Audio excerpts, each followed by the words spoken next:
Buenos, cordial saludo. Mi nombre es Luis Carlos Romero Castro y quiero presentar mi propuesta de microdiseño del curso de Lógica Matemática para estudiantes de la licenciatura en Matemáticas de la Universidad del Magdalena y quiero presentar la primera unidad didáctica de esta asignatura que se centra sobre el tema de las proposiciones.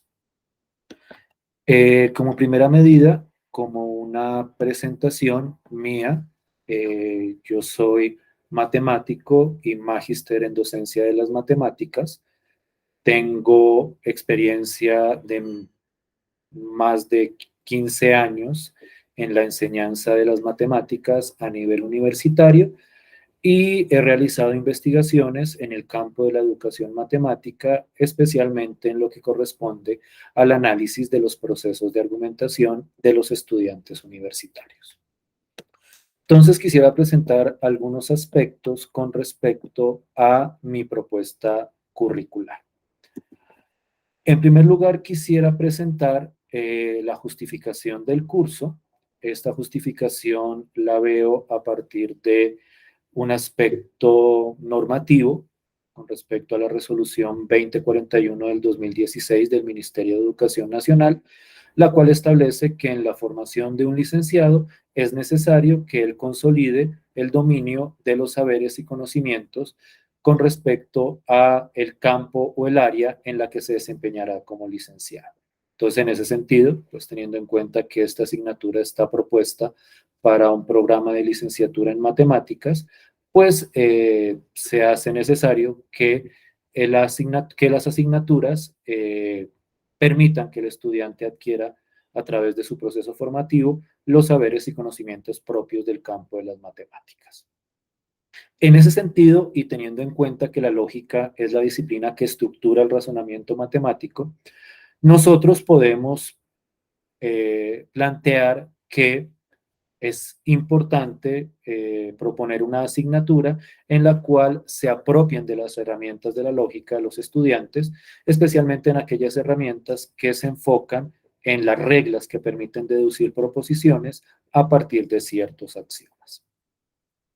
Teniendo en cuenta esta justificación, la asignatura que propongo pretende desarrollar tres competencias esencialmente.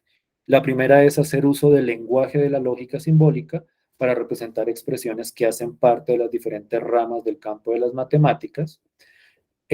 También identificar las distintas herramientas de la lógica que permiten la construcción del nuevo conocimiento en las matemáticas a partir de procesos de inferencia y deducción. Y por último, y ya desde el punto de vista educativo, desarrollar la competencia de que el futuro educador pueda analizar el proceso de razonamiento de los estudiantes de la educación básica y media a partir de los diferentes esquemas deductivos propuestos por la lógica matemática. En ese sentido, estas competencias que propongo se estructuran alrededor de 4 resultados de aprendizaje. Uno de ellos es identificar las características de una proposición con el fin de representarla simbólicamente en el lenguaje de la lógica formal. El segundo resultado de aprendizaje es utilizar las reglas de la inferencia lógica para obtener conclusiones a partir de un conjunto de premisas dado. El tercer resultado de aprendizaje es establecer el valor de verdad de una proposición compuesta o compleja a partir de los valores de verdad de cada una de las proposiciones que la componen. Y por último, ya desde el punto de vista de la lógica de predicados, es distinguir los términos, predicados y cuantificadores que constituyen una proposición en el lenguaje de la lógica de predicados. De acuerdo a estos resultados de aprendizaje que estoy proponiendo, se puede observar que el concepto central en el desarrollo de la asignatura es el concepto de proposición. Entonces, la primera unidad didáctica de mi curso o de este curso, pues pretende abordar las distintas características que tienen este concepto de proposición. Y lo primero que vamos a hacer es caracterizar qué se entiende como proposición. Una proposición se entiende como una expresión en la cual, perdón, se afirma algo sobre uno o varios sujetos u objetos. Es decir, cuando se habla de una proposición, en la proposición debe evidenciarse la existencia de un sujeto y la existencia de algo que se está afirmando con respecto a ese sujeto.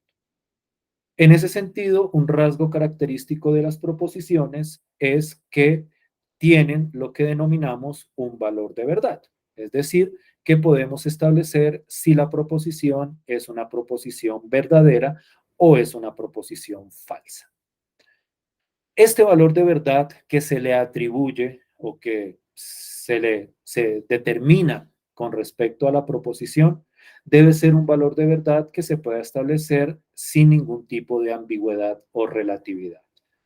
Es importante enfatizar este último aspecto porque en lo que corresponde particularmente a las matemáticas, los valores de verdad, el determinar si una proposición es cierta o falsa, debe poder hacerse sin que dependa de la interpretación o de la subjetividad de la persona que está estudiando o analizando la correspondiente proposición.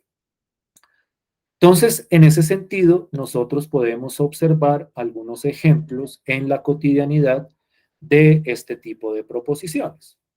En la diapositiva presento algunos de esos ejemplos con respecto a afirmaciones que uno puede observar, ya sea en medios escritos, ya sea en textos académicos, ya sea en textos literarios. Cada una de estas proposiciones que ustedes pueden observar constan, como afirmábamos anteriormente, de alguien, de un sujeto, y consta de algo o de una cualidad que se le está atribuyendo a ese sujeto. Por ejemplo, en la primera se afirma que el presidente de Colombia se llama Gustavo Petro. En la segunda se afirma que el Mundial de Fútbol se juega en Brasil. A continuación vemos un ejemplo de proposición un poco más elaborada, un poco más compleja, porque consta de dos proposiciones que se conectan, que son que Bogotá, o que es que Bogotá es la capital de Colombia y Buenos Aires es la capital de Argentina. Vemos otros ejemplos también de proposiciones de tipo negacional, como por ejemplo que los gatos no son animales domésticos, y también ejemplos de proposiciones de tipo condicional, como la que vemos al final, que implica o que establece que si la inflación sigue aumentando, entonces el desempleo disminuye. Se puede observar en estos ejemplos, también como se mencionaba anteriormente, que a cada uno de ellos se le puede atribuir, naturalmente dependiendo del conocimiento con respecto a los contenidos de cada proposición, si es una proposición cierta o es una proposición falsa. La primera proposición es naturalmente cierta, la segunda proposición se evidencia que es efectivamente falsa. Ya inmersos en lo que corresponde a la lógica matemática, nosotros podemos observar ejemplos de estas proposiciones en las distintas áreas del campo matemático. Aquí vemos afirmaciones o proposiciones con respecto a los números reales, que todos los números reales son divisibles por sí mismos, con respecto a las funciones, con respecto a aspectos geométricos, y vemos también proposiciones que, como en los ejemplos anteriores, también son elaboradas o más complejas, algunas de tipo condicional, como las que podemos observar al final, o la que podemos observar al final, de que si un polinomio es cuadrático, entonces tiene máximo dos raíces. Y en ese sentido podemos observar las mismas características que evidenciábamos en los ejemplos que presentábamos anteriormente, que hay un sujeto, hay algo que se afirma sobre ese sujeto y que se puede establecer sin ninguna ambigüedad si la expresión o la proposición es cierta o es falsa. Con el fin de establecer un contraste que nos permita, digamos que discernir qué tipo de expresiones son proposiciones o no, presento algunos ejemplos de expresiones del lenguaje cotidiano que no son proposiciones.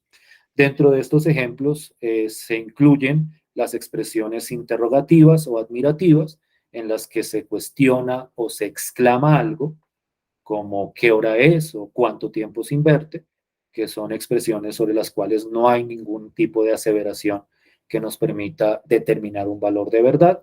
También algunas expresiones que son simplemente fórmulas de saludo o de despedida, en las cuales no se evidencian las condiciones que hemos establecido para determinar lo que es una proposición. Es muy importante ver cómo dentro de las proposiciones o los ejemplos de proposiciones que hemos presentado, nosotros podemos ver que están constituidas de proposiciones más sencillas. Un ejemplo que presentábamos anteriormente es la proposición que se muestra en esta diapositiva. La hora de la llegada del tren es a las 10 de la mañana o a las 4 de la tarde. Esta proposición podemos observar que está constituida por dos proposiciones en sí mismas. La primera, que nosotros denotamos P, es que la hora de llegada del tren es a las 10 de la mañana, y la otra afirmación o proposición es que la hora de llegada del tren es a las 4 de la tarde. Si nosotros simbolizamos por medio de una letra cada una de estas proposiciones, podemos observar que la proposición completa se puede resumir o se puede escribir como la proposición P o Q, donde P es la primera proposición, que la llegada del tren es a las 10, y Q es la segunda proposición, que la llegada del tren es a las 4 de la tarde. Como un ejemplo específico en el campo de las matemáticas, nosotros podemos observar también otro de los ejemplos que discutíamos anteriormente. Y es que, pues la afirmación que si un polinomio es cuadrático, entonces tiene máximo dos raíces. Ahí podemos evidenciar las dos proposiciones R y S que estamos presentando aquí, que la proposición R es o corresponde a la afirmación de que un polinomio es cuadrático y la proposición S corresponde a la afirmación de que un polinomio tiene máximo dos raíces. Podemos ver que la estructura de esta proposición es condicional, de la forma sí, entonces, y de acuerdo a la simbología, de acuerdo como a esa simplificación que hacíamos anteriormente en el ejemplo, podemos ver que esta proposición se podría escribir como si P, entonces S. Un aspecto que me gustaría enfatizar en este momento es con respecto a la estructura interna de cada una de estas proposiciones. En ellas aparece el término un polinomio. Naturalmente, en la expresión completa no se repite dos veces, sino que de alguna forma se asume que está haciendo referencia al mismo objeto. Ese término, un polinomio, hace referencia a algún polinomio arbitrario. Eso quiere decir que a la hora de establecer el valor de verdad de cada una de esas proposiciones, eso dependería del polinomio sobre el cual se verifica la condición. Entonces, el análisis de la veracidad de cada una de esas proposiciones se tiene que hacer con respecto a cada uno de los ejemplos o instancias de polinomio que hay. Y de alguna forma, la proposición completa tiene como propósito establecer una propiedad general con respecto a cualquier polinomio. Que si este es cuadrático, entonces siempre va a tener máximo dos raíces. Para cerrar con mi presentación, quisiera, digamos, que mencionar algunos detalles que se abordarán posteriormente en el curso, esencialmente con respecto a la inferencia o el cálculo deductivo para deducir proposiciones a partir de otras proposiciones, también lo que corresponde a los valores de verdad o el establecimiento de valores de verdad de una proposición, y por último, algunos conceptos sobre los términos o predicados que hacen parte de una proposición específica. Muchas gracias por su atención y que pasen una feliz tarde.